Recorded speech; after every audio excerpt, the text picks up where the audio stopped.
En manchette aujourd'hui, encore une belle fin de semaine qui se prépare à Berthierville.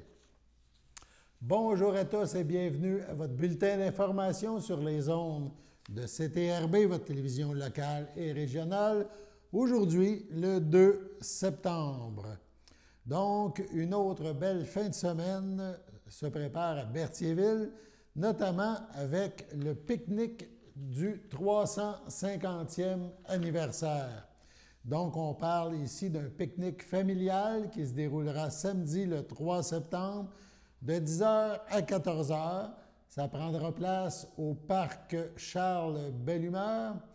Donc, c'est sur la rue Daisy à Berthierville. On vous invite à venir pique-niquer en famille, donc avec aussi famille et amis. L'activité est gratuite. Sur place, il y aura animation et musique. Il faut cependant apporter nos chaises. Donc, apportez votre pique-nique, vos bouteilles d'eau. Aucune vente de nourriture ni accès à l'eau potable ne sera disponible sur ce site. En cas de mauvaise météo défavorable, ça sera cependant annulé. Donc, vous pouvez aller avoir plus de détails en visitant le site www.ville.berthierville.qc.ca/350e. Donc, un pique-nique vous attend. Une autre activité aura lieu, cette fois, à la Chapelle des Cuthberts, toujours à Berthierville, toujours dans le cadre des activités du 350e anniversaire. La Chapelle des Cuthberts accueille 3 artistes émergents en danse contemporaine.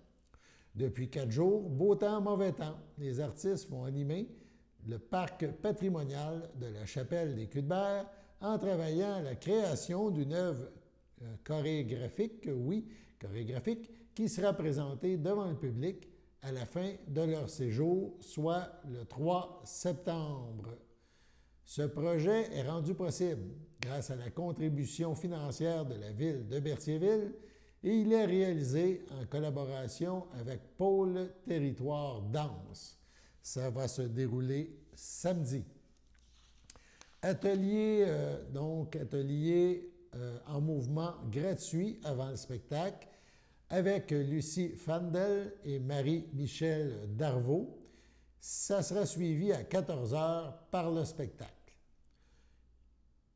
On écoute ici Lucie Fandel nous parler de cette expérience à faire, à vivre.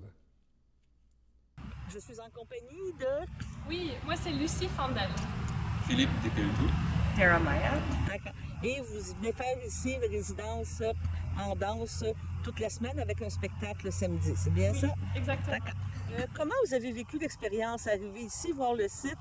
Qu'est-ce que ça vous a inspiré? C'est un projet qui est beaucoup à la recherche des mouvements qui sont déjà là. Okay. Donc, des mouvements dans la nature, même des voitures des fois qui passent, des gens qui passent. Donc, ce qui nous a marqué quand on est arrivé, c'est beaucoup les détails du lieu en fait et comment, quand le vent passe, tout s'active. Et nous, ça nous permet aussi de trouver comment on veut s'activer dans le corps et avec les objets qui font partie de l'installation. Vous avez vécu toutes sortes de températures cette semaine, justement, oui. Beaucoup de vent, de la pluie. Est-ce que vous incorporez ça dans votre création? Ah, c'est intéressant comme question. C'est sûr, on a eu aussi la grosse humidité là. Oui. Puis je pense que c'est surtout, ça change la subtilité de notre énergie aussi. Je sais pas s'il y a quelque chose que toi dans ton vécu, Philippe étant les interprètes. Je pense que c'est au niveau des objets, ou quand on regarde même les arbres, la qualité du vent, ou si c'est continu, si le vent il descend et reprend plus fort, ça change comment les objets bougent. Même chose avec les fils. Puis ça, nous, ça donne différentes qualités du mouvement, soit au niveau du rythme. Oui, j'ajouterais aussi, après les grosses pluies là qu'on a eues, le sol a une densité différente. Oui. Ça a joué aussi dans la manière dont on atterrit ou comment on trouve des rebonds dans le corps. OK. Et vous, comment vous avez trouvé ça? Moi, c'est la première journée que je suis ici pour la résidence, donc je le découvre maintenant. Et vous trouvez ça comment? Déjà, j'étais en train d'explorer quelque chose là-bas et déjà, j'ai trouvé que il y a tellement de mouvements dans les petites choses qu'on ne voit pas à distance. Et même dans le terrain qui est immobile, là-bas, il y a beaucoup d'herbes Sponge? oui, De long terme? long, oui. Mais c'est tout comme en vague. Donc, ça ne bouge pas, mais déjà, il y a tellement de mouvements dedans. Ah, c'est bien. Donc, vous avez été inspiré par le lieu, puis la beauté de l'endroit et tout, là, par que c'est offert. Oui, même, je dirais la beauté de l'endroit, mais aussi les petites tensions qu'on voit entre les gens et la nature. Comment est-ce que nous, on peut s'intégrer comme... On est quand même des gens avec nos histoires, nos préférences, nos envies, mais aussi il y a plein d'autres êtres ici. Il y a les arbres, il y a les herbes, il y a des gens qui passent dans le parc aussi. Donc c'est de voir, OK, comment est-ce qu'on vient et on reste nous-mêmes, mais on veut aussi devenir un peu complice avec le lieu. À quoi il faut s'attendre demain comme spectacle? Est-ce que c'est encore en création ou on a quand même une trame un peu qui... Oui, donc ce que les gens vont voir, c'est vraiment les débuts d'une création, parce que ça fait longtemps qu'on fait de la recherche sur comment on veut travailler, mais là, on a eu cette chance avec cette résidence d'explorer comment on peut faire un début de création avec. Donc, on va partager des petits extraits de qu'est-ce qu'on a trouvé, qu'est-ce qu'on a créé pendant qu'on était là. Donc, c'est une chance de vraiment voir à quoi ressemble une chorégraphie dans les débuts. Puis aussi, juste avant la présentation, il y a un atelier de médiation de danse, en fait, avec Marie-Michel Darvaux et moi. Donc, il y a aussi l'occasion d'avoir un petit peu de l'expérience de ça, comment on ressent ça dans le corps. Comment on ressent ça. Et donc, par la suite, cette expérience-là, cette chorégraphie va évoluer. C'est ça qu'on comprend. Et vous allez l'amener jusqu'où? C'est quoi? Par votre travail à vous trois, c'est quoi votre prochaine étape? Oui, la prochaine étape, c'est de faire une autre phase de création pour concrétiser, c'est ça, c'est quoi le lieu idéal pour cette création? Parce que pour bien comprendre, avec ce genre de travail dehors, il y a des lieux qui fonctionnent mieux que d'autres. Puis c'est un peu le défi et la joie de ce genre de travail, c'est de voir, ah ok, on sait que ça marche vraiment bien quand on est entouré de quelques arbres ou on sait qu'on veut être à l'écoute de tel genre de relation entre les gens et le lieu. Donc c'est de continuer dans la création, de trouver la longueur idéale. Il y a comme il y a beaucoup de questions qui restent à répondre. Et éventuellement, ça va être représenté ici ou ailleurs? Parce que c'est quoi dans vos projets? On n'a pas encore de date de représentation, fait que ça c'est un inconnu. On espère que ça va être présenté dans des lieux extérieurs. OK. Et c'était la première fois que vous travaillez ensemble tous les trois ou vous vous connaissiez avant? Dara, ça fait longtemps que je travaille avec, dans la création de scénographie, les objets qui vont être intégrés, c'est des créations qui ont été faites avec Dara. Philippe, c'est la première fois. Oui, on s'est connus dans d'autres contextes, on a collaboré dans d'autres projets, mais pas dans un projet de création en danse. Ah, ben c'est bien. Bon, ben on se revoit demain. Merci. Merci. Toujours en lien avec les festivités entourant le 350e anniversaire de la ville de Berthierville, on nous informe que les billets nécessaires pour assister au spectacle gratuit d'Alexandre Dacosta sont maintenant disponibles. Le concert aura lieu le 9 octobre à 15 h. Si Berthier m'était compté, c'est le titre. On rappelle que c'est un concert gratuit, présenté par le Centre d'action bénévole d'Autrey-Le Cabas. Si Berthier m'était compté, c'est un voyage dans le temps, en musique et en histoire. Ça mettra en vedette Alexandre Dacosta. Les billets, je le répète, gratuits, mais en quantité limitée, sont disponibles au Cabas, sur la rue Champlain à Berthierville, à la microbrasserie Locomotive dans le centre-ville et à la pharmacie Jean Coutu de Berthierville. On rappelle le concert gratuit d'Alexandre Dacosta, si Berthier m'était compté. Allons maintenant à la pause.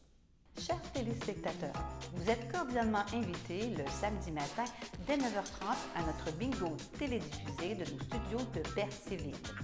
Depuis plusieurs années, Nos adeptes de la télévision régionale se sont divisés un montant de 600 $, disponible chaque semaine lors de notre joute de bingo à CTRP.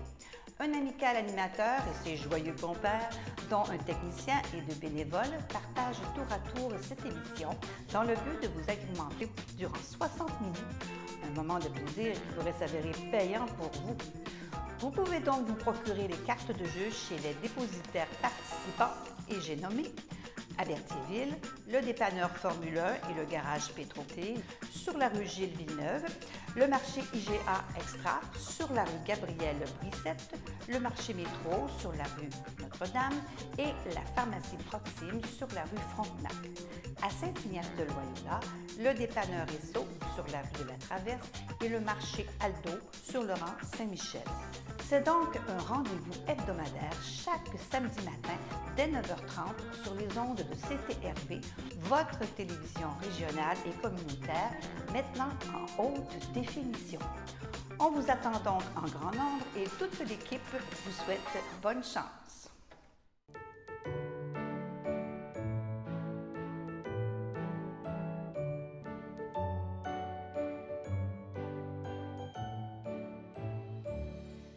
Voici donc les anniversaires pour aujourd'hui, 2 septembre, mais également pour ce week-end. Et c'est un long week-end, le 3, le 4 et le 5 septembre. Aujourd'hui, 2 septembre, souhaitons bonne fête à Benoît Loyer et à Roger Pierre. Demain, 3 septembre, bonne fête à Gisèle Brissette et à Denis Latour. Dimanche, 4 septembre, ça sera l'anniversaire de Jean-Yves Brizard. Et lundi, 5 septembre, le Daniel Rochelot, oui, son anniversaire, Gisèle Maillé. Les filles d'Isabelle souhaitent aussi bonne fête à Micheline Romanelli. Bref, si c'est votre anniversaire aujourd'hui ou encore ce week-end, toute l'équipe de CTRB se joint évidemment à moi et vous souhaite bonne fête. Dans ce deuxième bloc d'informations du présent bulletin de nouvelles, nous vous présentons un autre extrait de cette remise de dons que vient d'effectuer EBI. Il s'agit de dons à des écoles primaires de Berthierville. On écoute cette annonce. Donc, on va poursuivre avec les écoles primaires Chemin du Roi, qui sont représentées par Mme de Grandpré, qui est secrétaire à l'école. Donc, cette année, on va remettre la somme de 4 500 $. Donc, on va remettre 1 000 $ à l'école primaire de Saint-Ignace. On va remettre 1 500 $ pour un projet d'aménagement de panier de basketball adapté dans les gymnases, qui est chapeauté par M. Jean-François Frenière, le papa de Eva.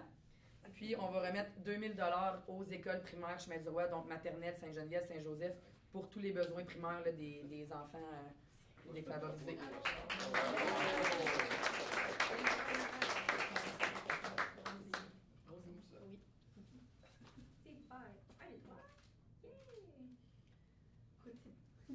Donc, on est fièrement représenté par Rosémie, qui est en maternelle 4 ans, Eva Frenière, qui son papa il est professeur d'éducation physique aux écoles à Berthier. Tu es en quelle année, ma belle Eva? Tu rentres en 3e année. Puis Florence Laforêt, qui est la fille de Evelyne Latour, qui est enseignante cette année à Berthier.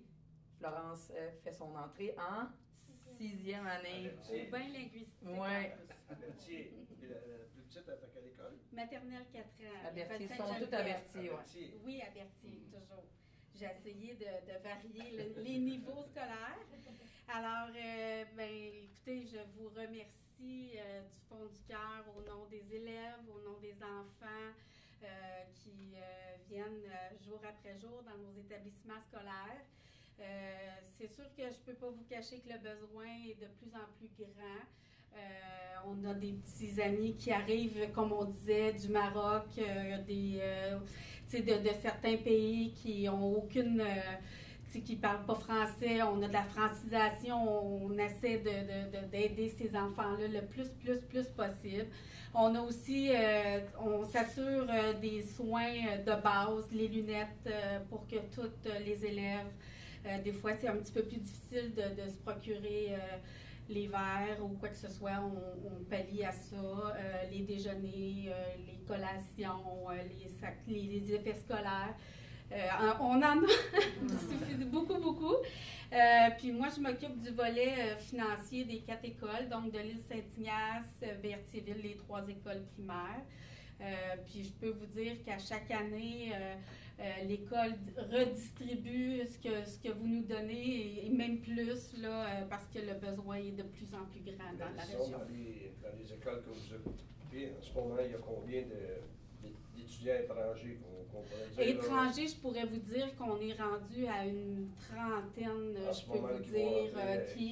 Oui, puis il y en a à peu près une quinzaine là, qui ne parlent du tout pas la langue française. Une trentaine, puis des 30, il y en a 15 qui ne parlent pas français. Oui, j'en ai 15 trouver un autre job. Oui, c'est ça. Oui, c'est ça. Mais la langue principale, il y en a que c'est marocain. C'est ça, c'est marocain, espagnol. Il y en a on est chanceux qui sont français, là. Donc, mais c'est pas le même, c'est pas les mêmes notions, là, tu sais, que notre français à nous au Québec, là. Même si c'est pas le français du Maroc ou de la France, quand on parle notre bon québécois, ils ne comprennent pas. Pas du tout. Puis nous, on a tendance à parler très vite. Fait que c'est sûr que pour eux, c'est tout un défi. Puis souvent, ces familles-là arrivent avec peu. C'est ça, ils ont à peine à se trouver un logement. Fait que nous, ce qu'on fait, c'est qu'on les accueille, on leur demande leurs besoins, les effets scolaires, surtout les soins de base, les vêtements.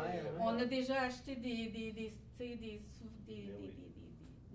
vêtements ou des habits d'hiver complètes parce que l'enfant venait à l'école.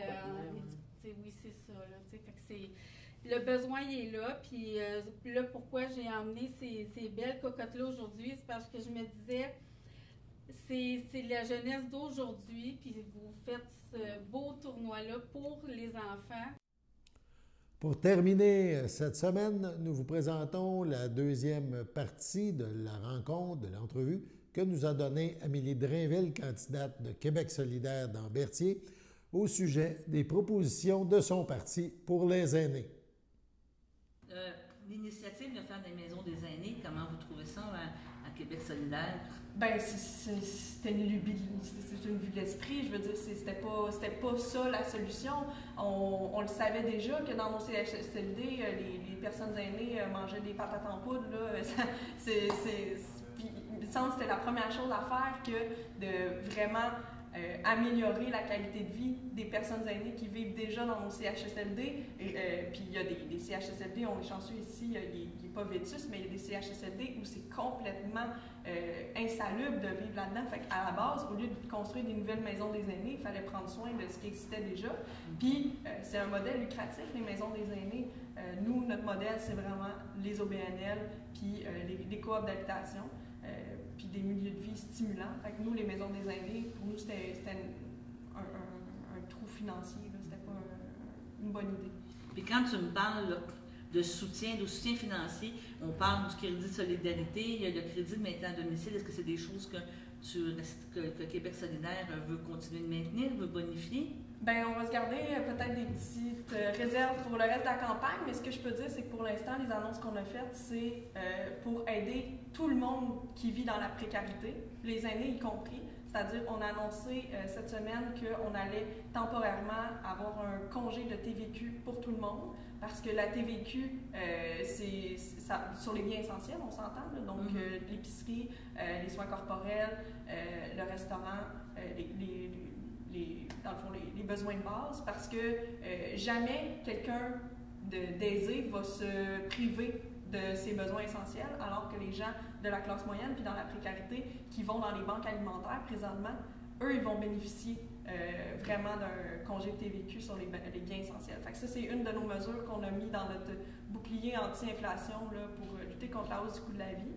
Puis, on rajoute à ça d'autres mesures, dont l'annonce de ce matin qui était l'assurance dentaire publique universelle, qui va vraiment soulager autant les aînés que les jeunes familles puis les gens dans la précarité. On a des belles propositions aussi concernant le transport collectif. Les aînés, il y a des gens à Sainte-Béatrix qui me disaient, nous autres à Sainte-Béatrix, on n'a pas d'épicerie. il faut que je paye 4 aller, 4 retour en taxibus pour aller faire mon épicerie. Est-ce que ça a du bon sens? J'ai dit vraiment pas. C'est inacceptable. Puis, il faut d'abord améliorer nos transports collectifs, mais il faut aussi réduire le tarif de 50 Fait que, nous, à Québec solidaire, on a une vision à long terme. On veut que ce soit des mesures structurantes, puis pas des chèques de 400 ou de 600 piastres donnés comme ça en cadeau parce que le gouvernement a été réélu puis qu'on a été long fin, on a voté du bon bord. Nous, c'est pas comme ça qu'on fait de la politique. On fait de la politique à long terme, pas à courte vue. Donc, c'est très bien. Je te remercie beaucoup pour toute la présentation que tu nous as faite aujourd'hui. C'est bien apprécié. Puis, on va entendre tes autres propositions dans les prochaines semaines. Bien, merci, Daniel. Merci. Allons à la pause.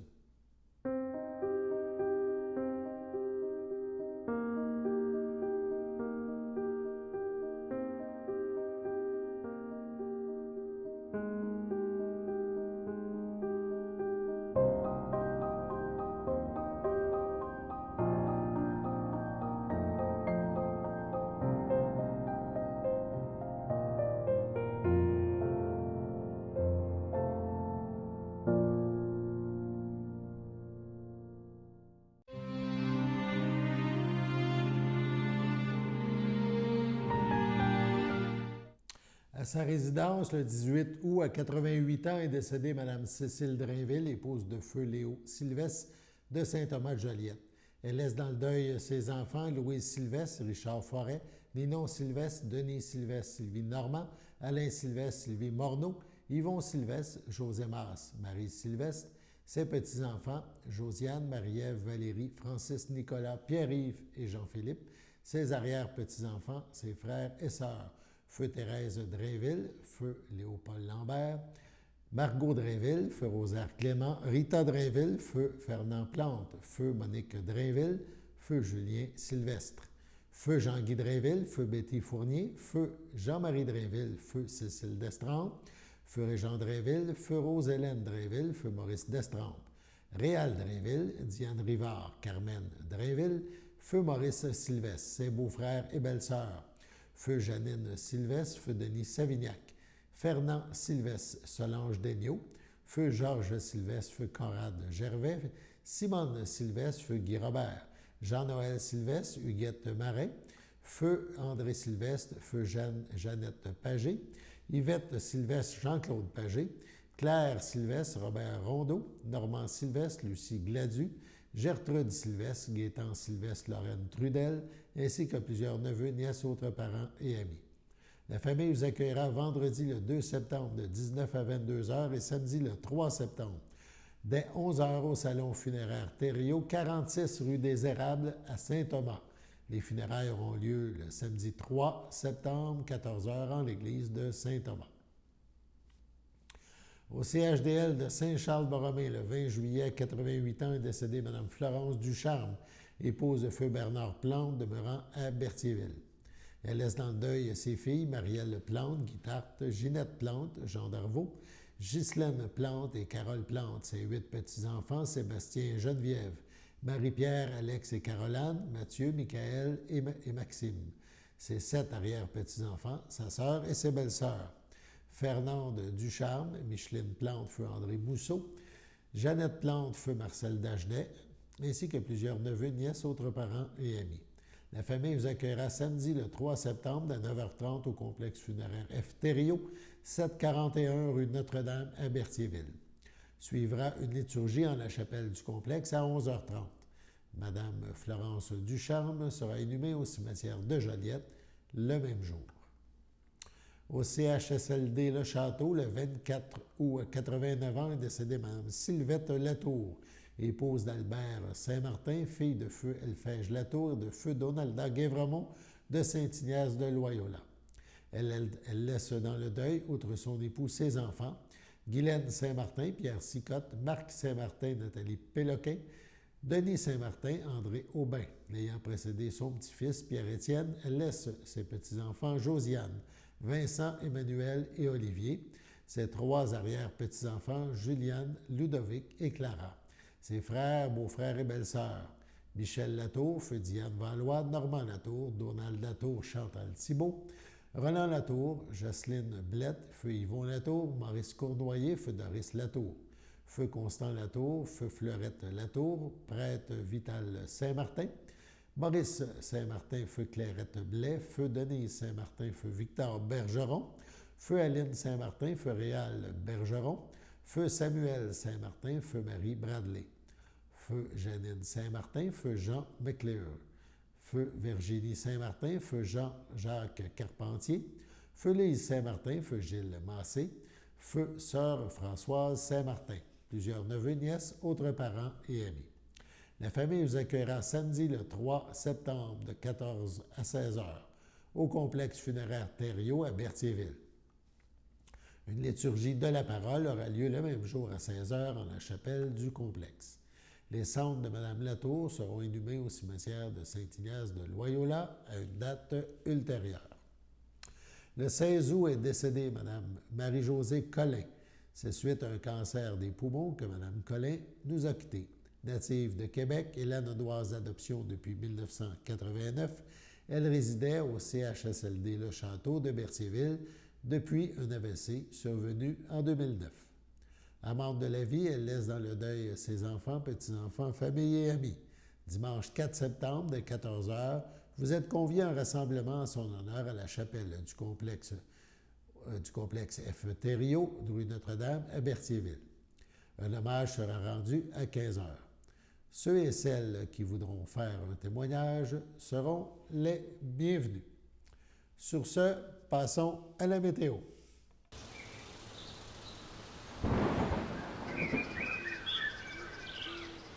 Bienvenue à votre météo de cette fin de semaine. On est vendredi après-midi. Ce sera ensoleillé avec un passage nuageux, une température de 23, un temps ressenti de 26. Vendredi soir, c'est dégagé, une température de 23, un temps ressenti de 26. Vendredi nuit, c'est passage nuageux, une température de 15, un temps ressenti de 15. Samedi matin, c'est généralement ensoleillé, une température de 17, un temps ressenti de 17.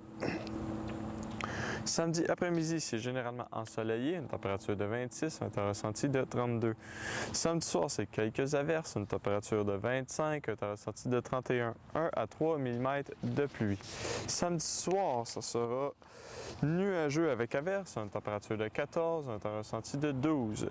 Dimanche matin, nuageux avec éclaircies, une température de 13, un temps ressenti de 11.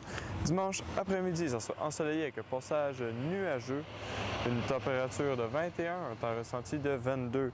Dimanche soir, c'est dégagé, une température de 20, un temps ressenti de 20. Dimanche nuit, c'est passage nuageux, une température de 12, un temps ressenti de 10. Voilà, c'était tout pour votre météo. On vous souhaite de passer un bon week-end de 3 jours et on vous rappelle que CTRB sera en congé ce lundi, fête du travail. Toute l'équipe sera de retour mardi avec la prochaine édition du bulletin d'information. Au revoir.